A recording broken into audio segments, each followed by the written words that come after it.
जय गुरुदेव। इस संसार में बहुत से दुख हैं, अनेकों दुख हैं, लेकिन जितना दुख दरिद्रता से है उतना दुख किसी और चीज़ से नहीं। दरिद्रता बहुत बड़ा दुख है, पर और सुख भी बहुत से हैं। इस संसार में सुख, नाना प्रकार के सुख भी हैं, पर जितना सुख संत मिलन से है उतना सुख भी कहीं पर नहीं। कहते हैं कि संत अगर मिल जाएं तो सोना चांदी हीरे मोती इन सब की बराबरी नहीं की जा सकती है। संतों का मिलना बहुत बड़े भाग्य की बात है। और कहते हैं बड़े भाग्य से तो ये मानुष, सौभाग्य से तो मानुष तन पाते हैं। बहुत बड़ा भाग्य एक ये उदय होता है कि हम लोग मानुष तन पाए। दूसरा हमारा भाग्य होता है कि हम संत जन के दर्शन पाए और संत जन हमें इस काबिल समझा।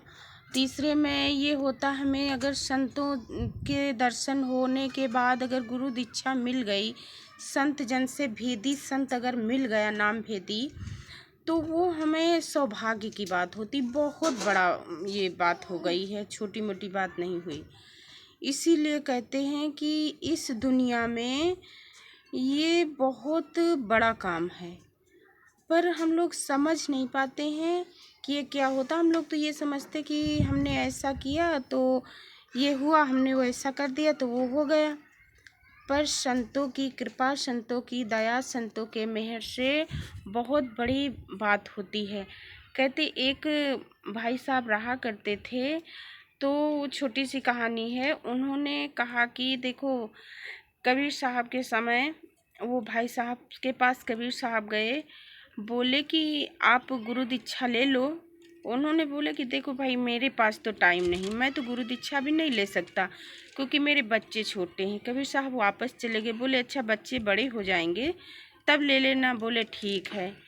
फिर दोबारा आए कबीर साहब, तो बोले अब तो बच्चे तेरे बड़े हो गए, अब ले ले गुरु दीक्षा। बोले नहीं, अभी तो मैं शादी नहीं की हूँ बच्चों के, बस शादी हो जाएगी तब मैं गुरु दीक्षा ले लूँगी। कबीर साहब बोले ठीक है। फिर काफ़ी साल बाद कबीर साहब आए इधर, तो वो भाई साहब के घर फिर गए फिर से। तो वो उन्होंने बच्चों की शादी कर ली थी और छोटे छोटे उनके पोती पोते थे, वो खेल रहे थे। तो बोले कि अब तो तेरा सारा काम हो गया भाई, अब तो शादी कर ले। बोले नहीं नहीं नहीं ना भाई, अभी मैं शादी नहीं कर, अभी मैं गुरु दीक्षा नहीं ले सकता। बोले अब तेरा क्या बचा? बोले कि अभी मेरे पास भजन करने का टाइम नहीं है, अभी मेरे छोटे छोटे बच्चे बच्ची हैं, ये पोती पोता हैं, इनको देखना, क्योंकि मेरी बहू लापरवाह है, मेरे बच्चे ड्यूटी चले जाते हैं और ये रोड पर बच्चे मेरे खेलने जाते हैं, तो इन्हें कुछ हो गया तो मैं क्या करूँगा। फिर वो कबीर साहब चले गए। कुछ वर्षों के बाद फिर से आए, तो बोले आवाज़ लगाए, अलग जगाए, और वहाँ से पोती पोता निकले। बोले आप कौन हो? उनसे पूछा कि उन्हीं भाई साहब का नाम लिया। बोले वो हैं घर पर। बोले नहीं नहीं, वो तो अब नहीं है, वो मेरे दादाजी थे और वो ख़त्म हो गए, अब तो वो स्वर्गवास हो गया। कबीर साहब सोचे अरे ये स्वर्गवास हो गया इन्हें, ये तो कभी ऐसा काम किए नहीं, इन्हें स्वर्गवास कैसे हो गया। कबीर साहब वहीं बैठ गए, धुनी रमा लिए, अपना ध्यान लगाए और देखने लगे कि ये कहाँ पर इनका आत्मा है, कैसे ये रह रहे हैं, क्या कर रहे हैं। तो उन्हें पता चला, कबीर साहब देखे अपने तीसरे नेत्र से, तो वो उन्हीं के घर में बैल बने थे। बछड़े का जन्म लिया था, छोटा सा बछड़ा था, बहुत प्यारा बछड़ा था, तो उन्हीं के घर पर था। तो पहले बच्चों ने उनसे कहा ये बहुत सुंदर है, इससे थोड़े दिन हम काम कराएंगे, उसके बाद इससे बेच देंगे। कबीर साहब उनके पास गए। बोले अब तो गुरु दीक्षा ले ले तू। बोले नहीं, अभी बच्चे मेरे कुछ खेती का काम करेंगे, ये काम हो जाए तो हम लोग मतलब हम गुरु दीक्षा लेने के बारे में सोचते हैं। फिर उनके बच्चे थोड़े दिन काम किए, उसके बाद वो उन्हें बेच दिए। बेचने के बाद किसी तेली के हाथ बेचे, तो राहटा चलाते थे, राहट चलता था पहले के ज़माने में।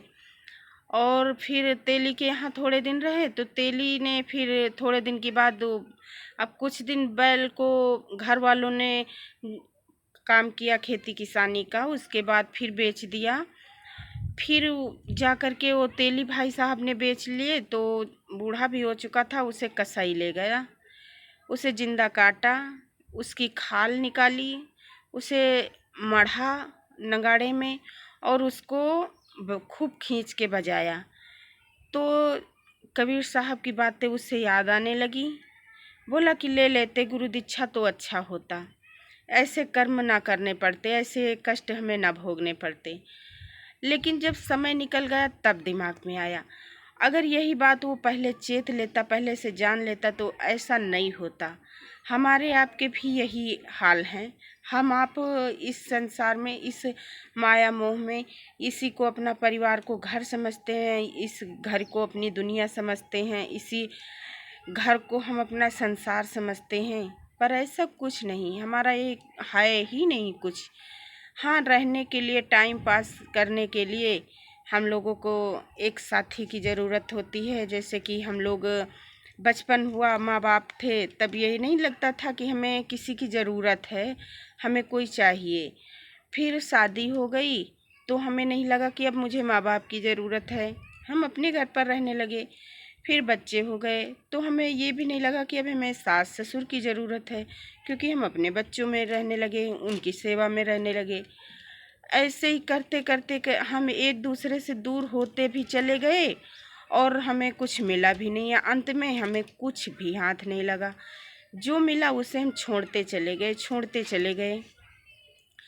एक दिन ऐसा आया कि खाली हाथ हम चले गए यहाँ से।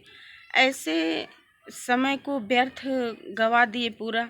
बाद में पश्चाताप करने से कुछ मिलता नहीं, कुछ हासिल नहीं होता है।